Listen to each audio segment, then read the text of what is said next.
Forensic Focus coverage of standardization in digital forensics continues this week by exploring CASE, the Cyber Investigation Analysis Standard Expression, an extension of the unified cyber ontology, which defines classes of cyber objects in relation to one another, their provenance and actions. CASE is an international standard supporting automated combination, validation, and analysis of cyber investigation information in any context, including criminal, corporate, and intelligence.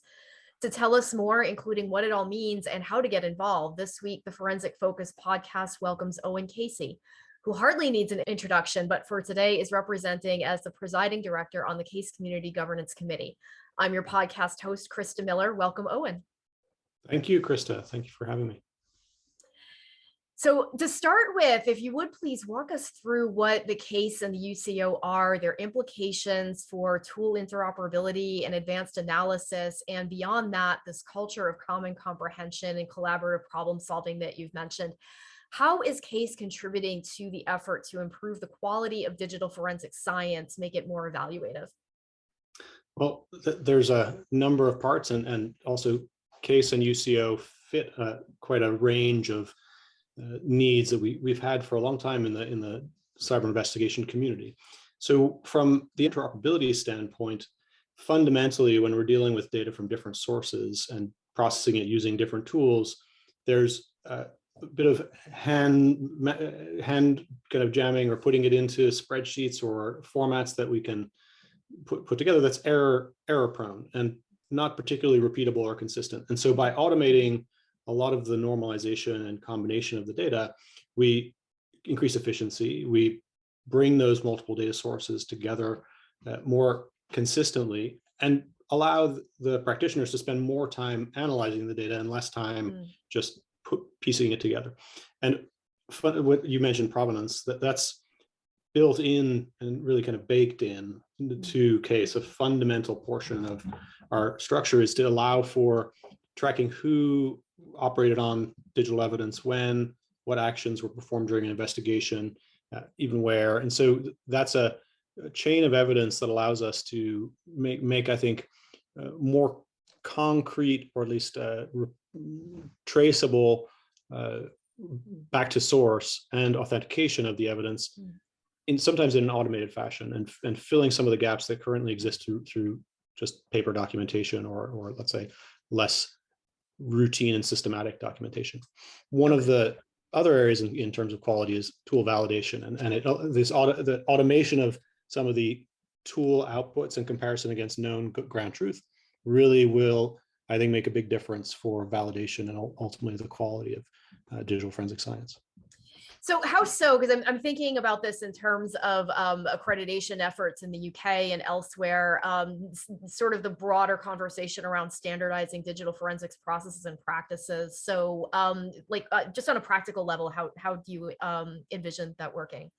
Well, it's more than envisioning. So in fact, there was a recent, this year, there was a funded focused effort in the UK to show a proof of concept automated tool validation using CASE. So it took some commercial tools with ground truth data sets that were run through a process that used CASE as the layer of, let's say, standardization, and where you can take ground truth representation and compare it with the output of your tool automatically. You're really taking a lot of the manual labor out of that, and some of the time also that it saves is important. But you can do this on a then routine basis as new versions of tools arise. You have the same ground truth data set, and you can compare the new output or the output of the new version of the tool automatically against the ground truth and see if there are any differences. So that's happening now. It's something that's being kind of built out more in an operational context in the UK, given the importance now of some of these issues that have arisen in the past years. Okay. I have to admit, as a non-practitioner, it's still a little bit abstract for me. Just from a standpoint of using a tool interface for collection, analysis, and reporting, can you give us some examples of CASE objects or facets and the types of information they represent? And from there, the value to different sectors, public sector, law enforcement, private, academic, or commercial vendors?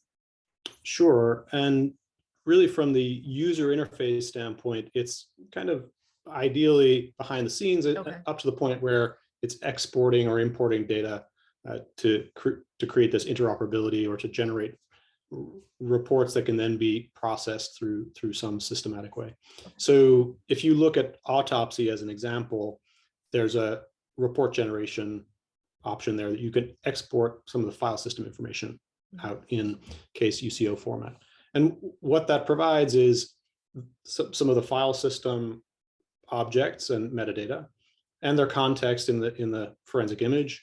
But then what you start to, I think, see is you're not just dealing with pieces of metadata. You're not just dealing with an individual date timestamp or an individual file name. They are in context. And so if you have a file, let's say a Outlook PST file, that inside of it, it has email messages. And ultimately that's parsed out to give you the headers with some email to and from addresses.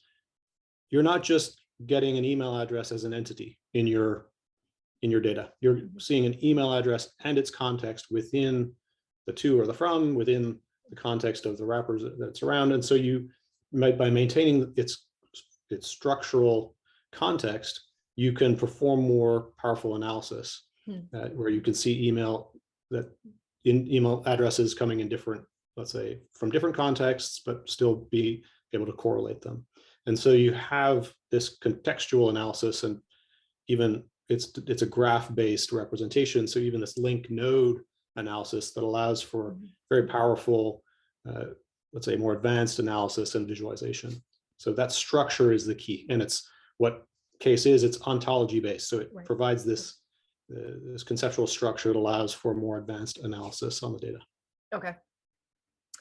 Based on the CASE website, I saw a handful of commercial vendors along with some of the open source tools. You mentioned Autopsy, as well as the NIST and SRL have adopted or are in the process of adopting CASE.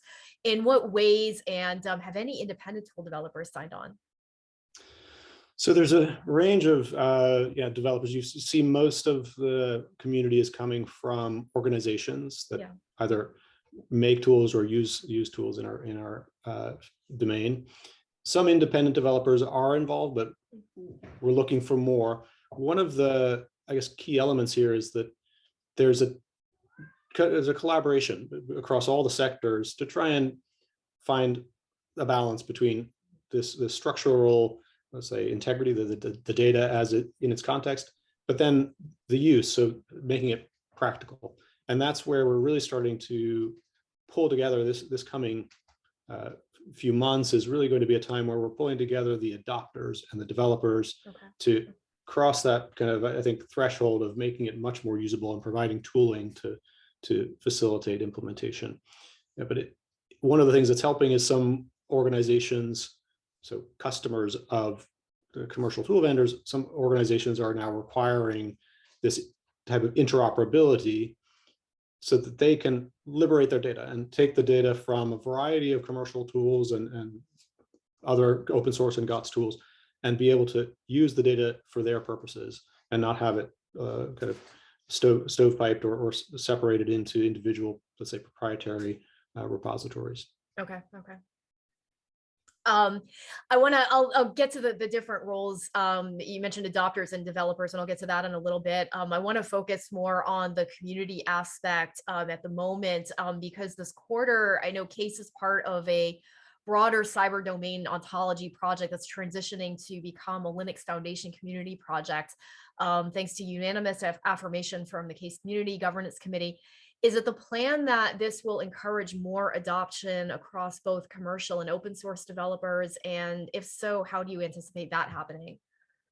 So yes, it's an exciting milestone for the community to be transitioning a community-driven effort to this larger cyber domain ontology project under the Linux Foundation, which has various other, in addition to the Linux operating system, they're kind of the holders of a lot of major open source projects.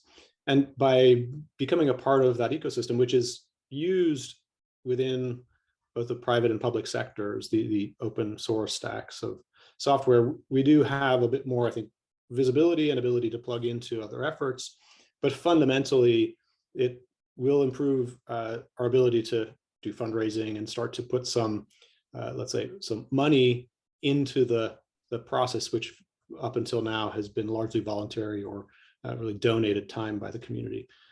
What we ultimately, I think, can expect is not just for CASE and UCO to thrive, but the vision of this effort was to bring other cyber domains into this overarching cyber domain ontology. So supply chain risk management, alignment with CTI, and trying to, for example, align with the STIX standard and create a much more cohesive, common, a culture of kind of common understanding, not just for cyber investigation, but for the cyber domain, and improve cybersecurity and our ability to be resilient against the growing threats, more so than we are now. And perhaps we can start to grow in areas that we haven't foreseen, but ultimately we're just trying to create a kind of a fertile ground for collaboration and developing this culture of common understanding. On that note, at a webinar in September, you spoke about the Linux Foundation being neutral international ground to develop CASE in the UCO. I wanted to find out more about what that means in particular. Well, for a number of years, we were trying to, the CASE and UCO community were thinking about becoming nonprofit, and to do something like that, you have to pick, a place, right? So if we became a nonprofit in the US, then that creates some intellectual property challenges for folks outside of the US and vice versa. And we tried navigating that, and we couldn't find a viable solution until the Linux Foundation came and said they've figured this out for many different projects and can hold the intellectual property in a way that's, I think, friendly, so neutral, and is not creating any sort of barriers to entry or barriers to use anywhere in the world by any organization. So truly open source and collaborative. Having said that, I've been, as we've been looking at and covering some of the existing EU-based projects like Locard for mobile, the Netherlands Forensic Institute's Hansken project, how does CASE or would CASE fit with or enhance projects like those, as well as independent academic research? That's an excellent question. And it's something that, in fact, I'll start with NFI's Hansken, because they've been a founding contributor to the CASE UCO effort, with a lot of, I think, influence from their experience in building their data model. But they're now really focusing and investing in the coming year on implementing CASE in their Hansken system. And what that amounts to is the ability to export data in a common format and to import data from other tools that support CASE.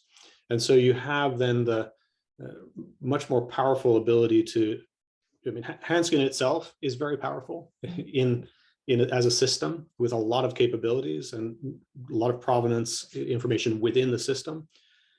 When they export that, you're pulling data out from in PDF format or in some formats that are useful for, let's say, court presentation, but to make it interoperable with other systems and really have a two-way bidirectional flow between tools, organizations, countries that are working together in joint operations, doing that at machine speed is what the common language of CASE enables. And so that's really where the main benefits come. But there's another aspect that we're really starting now to bring to the community, which is the analysis and inference part. So formalizing how evidence-based inferences are represented. By doing that, you start to get people to think about their process in a bit more of a formal way, where right now we don't necessarily, in digital forensic science, we don't do this in let's say, a consistent, we don't interpret our digital evidence in a consistent or even common standardized way. I'm not suggesting that we'll get to that point as a result of CASE, but it creates some discipline and some rigor to have to represent your inferences in a formalized way. And so we've created an inference concept that is flexible enough to support anyone's approach, but to get people to really put it out there instead of it happening just in the brain and coming out as a conclusion without some transparency into how that happened, we formalized how that works. And I know that the Hanskin developers have been looking at building this type of inference and evaluation into their tools. So we're going to be collaborating with them to see how those concepts can be made useful in practice. With the 4Mobile, they're working on some standardization, also in training for mobile device analysis. And so we've been collaborating to figure out how Case can fit into this. And that's a work in process, and it really is dependent on ultimately their deliverables. But they have tools that they're focused on, and some of those tools and the developers of those tools are involved in the Case community. So trying to figure out ways to create this, when you have an ontology or you've defined your concepts as a community, it's a common language, and that's something we've lacked to date. And so that can perhaps have some use in a training context or in some of the tool testing context that 4Mobile is working on. With Lockard, they're focused more on the kind of the storage and what I would call kind of the management of the data, and Case can provide a metadata layer on top of that. And we've actually developed a proof of concept that was blockchain based, right, which is what part of what Lockard provides. And so we're trying to provide the tooling to allow anyone in the community, for any purpose that they have, to make use of the collective effort of the Case community. Okay. Like I said at the beginning, it covers a lot, and there's a steep learning curve. My recommendation is come, participate, but define your problem first, because you can't swallow this whole.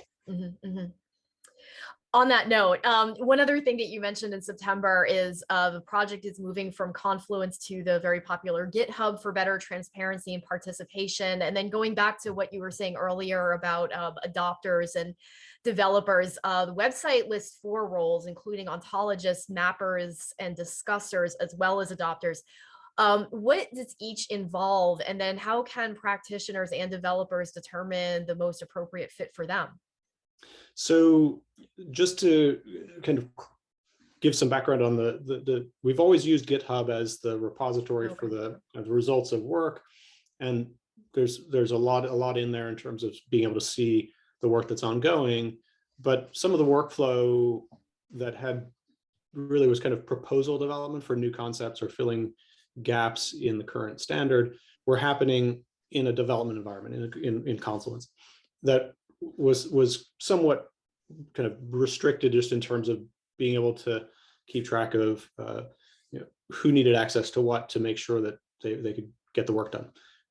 What we realized in moving to the Linux Foundation, but also as we grew, was that wasn't scalable, and also it's not as inclusive as we want to be. And just in discussions with the Linux Foundation, they said, well, don't you want anybody to be able to come with a proposal that's kind of formed that you can consider? And so, yes, we want this federated model. And we couldn't keep up with all the new ideas that people were coming with, kind of proposals. We said, okay, go develop it, we'll help you, but do it in your GitHub repository or collectively as a working group.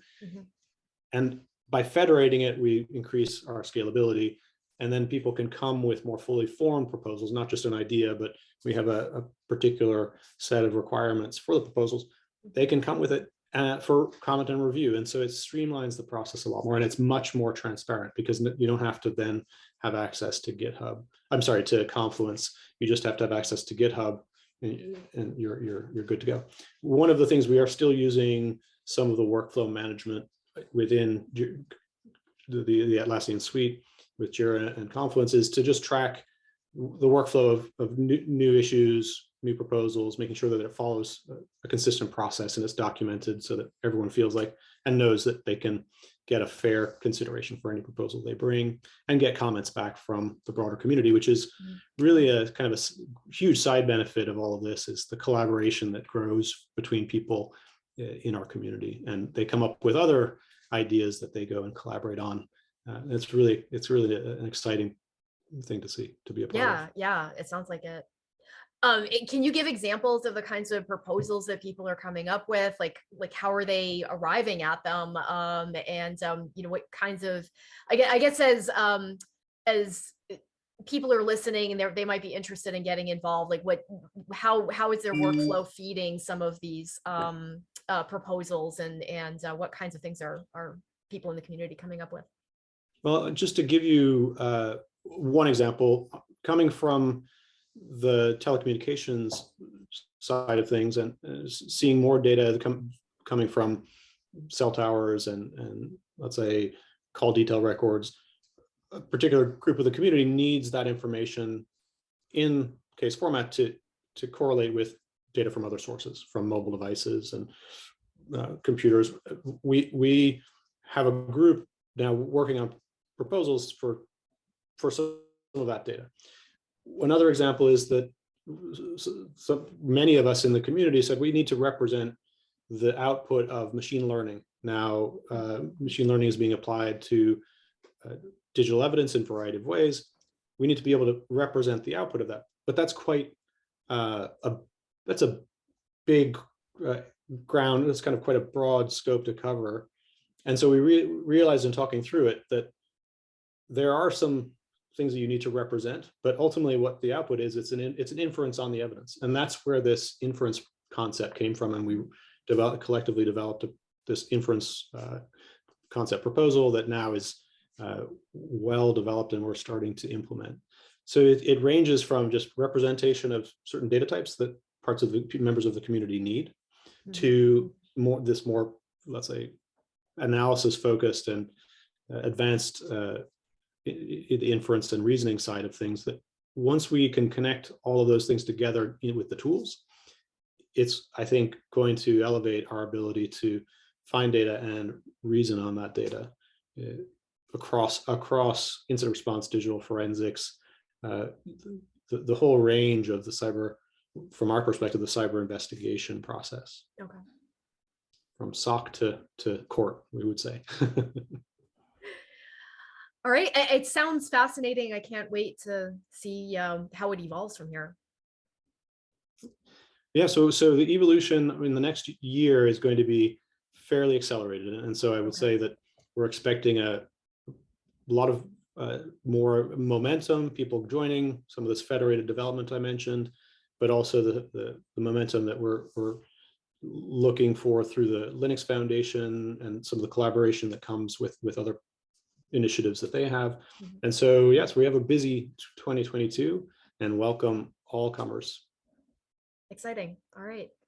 Well, Eoghan, thank you again for joining us on the Forensic Focus podcast to talk about it all. Thank you, Krista. My pleasure. And yeah, let Thanks. me know if you want me to come back. Oh, absolutely. Absolutely. Thank you. Thanks also to our listeners. You'll be able to find this recording and transcription along with more articles, information, and forums at www.forensicfocus.com. Stay safe and well.